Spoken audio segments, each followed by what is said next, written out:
प्रिय युवा साथियों, जय हिंद।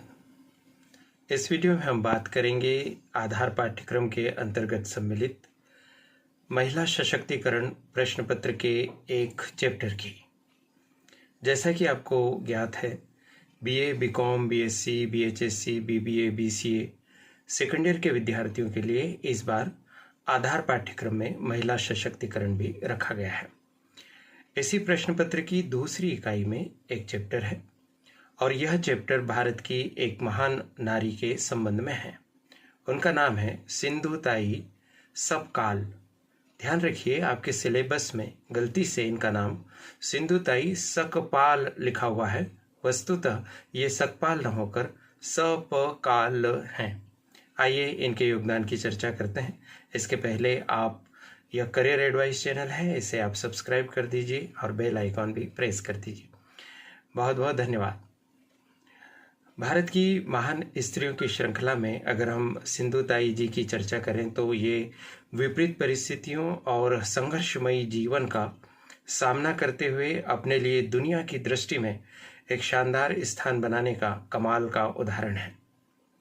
सिंधुताई सपकाल का जीवन बहुत ही विपरीत परिस्थितियों में प्रारंभ हुआ और जीवन के एक लंबे काल में उन्होंने बहुत कठिनाइयों का सामना किया और आज वे हमारे बीच में इस दुनिया में सशरीर नहीं है, लेकिन उनके कार्यों की वजह से वे सदियों तक अमर रहेंगे। आखिर क्या किया इन्होंने, यह भी जानते और समझते हैं। परीक्षा में प्रश्न वस्तुनिष्ठ आएंगे तो कुछ तथ्यों की भी हम बात करेंगे। जैसे उदाहरण के तौर पर सिंधुताई जी का जन्म और मृत्यु का वर्ष और तारीखें परीक्षा की दृष्टि से महत्वपूर्ण होती है, तो यहीं से हम शुरुआत करते हैं। आपका जन्म यदि हम देखें तो 14 नवंबर 1948 को आपका जन्म हुआ। महाराष्ट्र के एक गांव में आपने जन्म लिया और आपके पिताजी जो श्री अभिमान साठे जी थे, उनके यहाँ पर आपका जन्म हुआ, जो एक चरवाहे या पशुपालक के तौर पर अपनी जीविका का अर्जन कर रहे थे। आपके देहावसान की बात करें तो 4 जनवरी 2022 को यानी पिछले वर्ष ही आपकी मृत्यु हुई है। 1948 से 2022 लगभग 74 वर्ष की आपकी जिंदगी रही। योगदान क्या है आपका? तो आपका मुख्य योगदान अनाथ बच्चों की देखभाल करने के क्षेत्र में रहा। आपको जानकर आश्चर्य होगा कि उनका विवाह लगभग 10 वर्ष की आयु में हो गया था और उनका विवाह जिनसे हुआ, उनके पतिदेव की अगर हम बात करें तो उनके पतिदेव का नाम था श्री हरि सपकाल।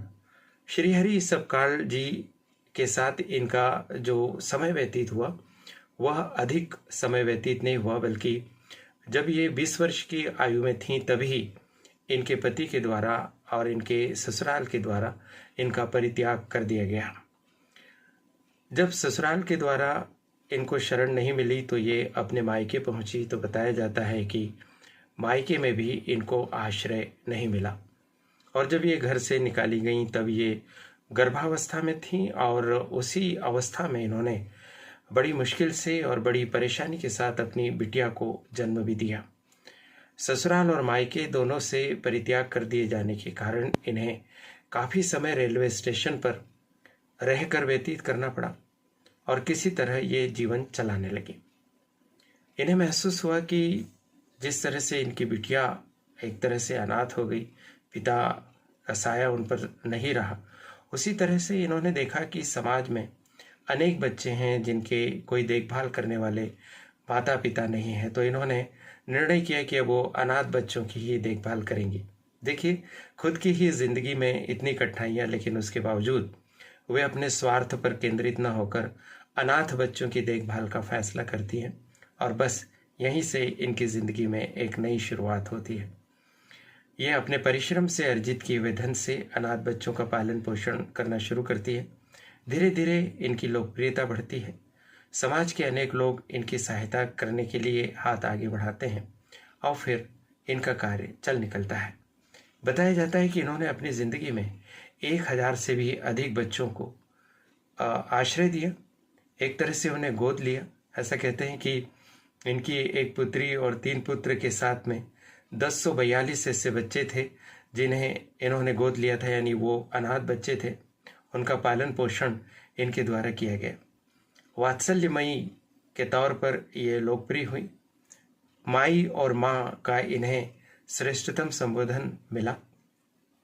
इनके द्वारा इनके द्वारा गोद लिए गए अनाथ बच्चे, जिनकी शिक्षा दीक्षा की व्यवस्था भी इन्होंने की, खूब पढ़े खूब लिखे, कई डॉक्टर्स हो गए, कई इंजीनियर्स हो गए, कई वकील हो गए, और बहुत सारे बच्चे तो आगे चलकर इनकी परंपरा का पालन करते हुए उन्होंने खुद भी अनाथालयों की स्थापना की और अनाथ बच्चों को वहाँ पर संरक्षण देकर एक तरह से सिंधुताई के संस्कारों का पोषण किया, और जो सिंधुताई ने ऋण उनके ऊपर चढ़ाया उसका कुछ एक भाग उन्होंने उतारने की कोशिश की। इनके कार्य को बड़ा सम्मान मिला और बहुत सारे राष्ट्रीय अंतर्राष्ट्रीय स्तर के पुरस्कार इन्हें प्राप्त हुए। बताया जाता है कि इनको मिलने वाले पुरस्कारों की संख्या सैकड़ों में है। इन्हें कुल मिलाकर 273 पुरस्कार प्राप्त हुए, जिसमें भारत सरकार के द्वारा दिया जाने वाला पद्मश्री सम्मान भी सम्मिलित है। पद्मश्री सम्मान इन्हें 2021 में प्रदान किया गया, तो इस पर भी परीक्षा में प्रश्न पूछा जा सकता है। इन पर एक फिल्म भी बनी है मराठी भाषा में, काफ़ी लोकप्रिय हुई और बड़ी ही करुण फिल्म वो है मराठी भाषा में जो बनी हुई फिल्म है। आप YouTube पर उन्हें सर्च कर सकते हैं और देख सकते हैं। उस फिल्म का नाम मैं आपको बताने की कोशिश करता हूँ। जो इन्हीं के नाम पर रखी गई फिल्म है, इन्हीं के नाम पर उसका शीर्षक रखा गया, उसे आप आसानी से ढूंढ सकते हैं और देख सकते हैं। तो जाहिर है आपसे परीक्षा में जो प्रश्न पूछे जाएंगे वो 4-5 बिंदुओं पर आधारित रहेंगे, जैसे इनके जन्म और मृत्यु का वर्ष, इनकी कर्मभूमि महाराष्ट्र थी, इनके कर्म का क्षेत्र, अनाथ बच्चों को शरण देना, संरक्षण देना, उनका पालन पोषण करना और उन्हें आगे बढ़ाना, इन्हें मिलने वाले पुरस्कार, और सबसे महत्वपूर्ण पुरस्कार जो पद्मश्री के रूप में इनके सामने आया। साथ ही साथ कुछ लोग इनकी तुलना मदर टेरेसा से करते हैं।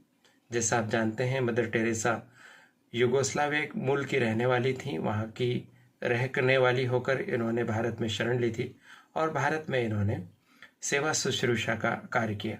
उसका साम्य स्थापित करते हुए सिंधुताई सपकाल को भी भारत की मदर टेरेसा, महाराष्ट्र की मदर टेरेसा, ऐसे संबोधनों से विभूषित किया जाता है। तो इस पर आधारित प्रश्न भी पूछा जा सकेगा। तो इस तरह से बहुत महत्वपूर्ण बातें हैं सिंधुताई के बारे में। छोटे से वीडियो में आपकी परीक्षा की उपयोगी बातें मेरे द्वारा व्यक्त की गई हैं। इस पर वस्तुनिष्ठ प्रश्नों पर भी अगर आप चाहेंगे तो एक अलग वीडियो बनेगा। आप कमेंट बॉक्स में आप बताइए, तो 10-15 जो स्पेसिफिक ऑब्जेक्टिव क्वेश्चंस बन सकते हैं उन पर भी वीडियो आपको उपलब्ध कराया जाएगा।